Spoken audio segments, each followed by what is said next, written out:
So I've had my hands on the iPad Magic keyboard, iPad Pro Magic keyboard for the past 24 hours, and here's gonna be a very quick review based on my experience so far that I've used the product. And let's take a closer look at the product itself. And yes, there's an Apple logo here in the back. There's a camera cutout. It's it's a cutout for the 2020 iPad Pro, but it will fit the 2018 iPad Pro just fine. There are two hinges on the product. The main one, which is the big one here, as you can see right there, it's made with metal, some kind of metal, and it looks really good. It looks really high quality. I'm trying to zoom in here. And it provides a very good resistance. So when you adjust the angle, it will stay at that angle up until, down till maybe right here, and then it will kind of close itself. But when you open it, it goes up to about 80 to 85 degrees. So you can see there on the camera.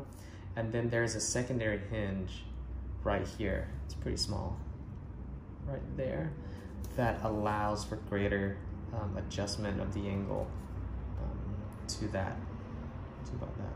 So I would say the maximum lean back angle is about the same as the Apple keyboard Folio, smart keyboard Folio for the iPad Pro. But this design allows for micro adjustments between that maximum angle and the minimum angle, which is this. So you can have really an infinite adjustments between those angles, which is really nice. And when we take a look on the other side, there is a USB-C charge-through port. It allows only for charging. It does not allow for any data connection.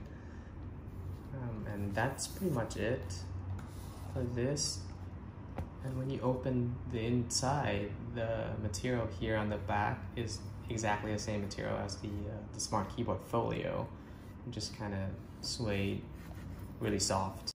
So just do a quick comparison between this Magic Keyboard and the Smart Folio keyboard for iPad Pro.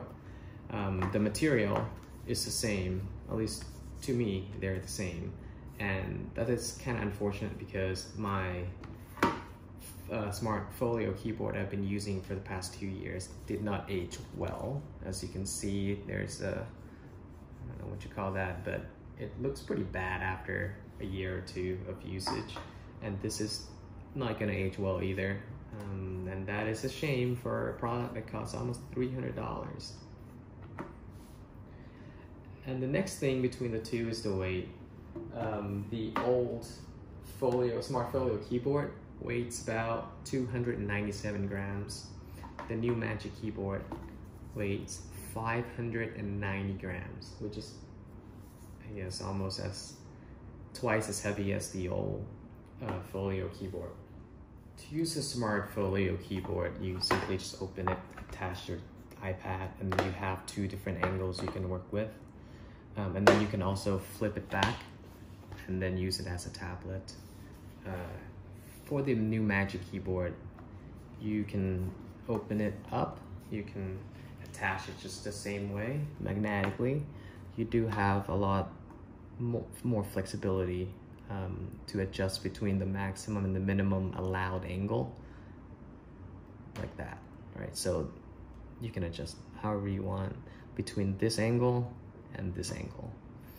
Now, this design does not allow for the keyboard to be flipped over and used as a tablet, and that is one cons, I guess, for this design. If you want to use it as a tablet, you have to actually take it out, which is pretty easy to do, but that might bother some people. And then you can just use it as a tablet, put it on the table, use your Apple Pencil. The trackpad is really nice and smooth to the touch. I do not know if it is glass or plastic, but it does feel a lot like the one on the MacBook Pros. The overall size is pretty good, pretty big. I would have liked it to be a bit taller, but I have no problem. It doesn't feel cramped or anything. It allows me to move the cursor from the top of the screen all the way to the bottom of the screen. So it's not too small in that regards. The keys are also really nice and big. They have pretty good travel, especially for a tablet keyboard. The overall size is great, maybe a little bit smaller than a standalone Magic Keyboard. What is missing here though is a shortcut keys. So you cannot adjust the volume or brightness here, and I know a lot of people have been asking about that. I haven't found a way to enable that, so I don't believe it has that built in. But overall typing experience is, I would say, amazing for a tablet. So overall, really good. I like it. So the typing experience using this keyboard is pretty great. Let's see here. I can type pretty quickly on the keyboard. It feels really natural, kind of like you're typing on the laptop, and it's really stable. So you can browse the web, touch the screen. It's not gonna feel like it's gonna fall over or anything. The weight distribution is great. I have no complaint at all using that. A lot of people ask, how does it feel to use this keyboard with the Apple Pencil? First of all, it doesn't interfere with the Apple Pencil at all. You still have access to the charger at the top or the side of the iPad, the magnetic there, so that there's no change to that. The keyboard doesn't have anywhere to store the pencil. You can write on this, on the keyboard. It's stable enough to write and draw whatever you want, but it might not be the best angle to take notes in. So in that case, you would kind of have to take it out, place it on your desk, and then take notes. And once you're done, you can place it back to the keyboard and continue typing or whatever you do. Also, some people have been asking about the top rows of the keyboard and whether when you type, press the numbers keys or whatever, do you hit the bottom of the iPad? And there is some clearance. The clearance is not great, and you can definitely hit the top of the iPad, but naturally when I type, I don't really hit it. So it hasn't been an issue for me, but there might be for some people. So shortcuts and gestures. With this Magic Keyboard being an Apple accessories, you expect that it was gonna work seamlessly and hope that all the gestures and shortcuts will work perfectly. And Apple does deliver in this case. So you have one finger just moving the cursor like you normally do. 2 fingers to switch between pages or scroll. So if you go into Safari, you can scroll up and down, left and right in 360. 3 fingers left and right to switch apps. 3 fingers up to go home. 3 fingers up and hold to go to Expose or the app switcher. And yeah, I think that's all for the gestures. For shortcuts, it's depend on the screen you're in. If you're in Safari, you can, or anywhere, I think you can hold the command key and it will tell you the available shortcuts. And for example, in Safari, you can do Command R to refresh the page and Command click to open it as a new tab in the background. So that works well. Command H to go to the home screen, Command space to the search. So that works perfectly. One of the most popular scenarios of having the keyboard and the trackpad for the iPad is to use the remote desktop, or RDP. In this case, I have Jump Desktop installed, and again, I'm in Bangkok, Thailand.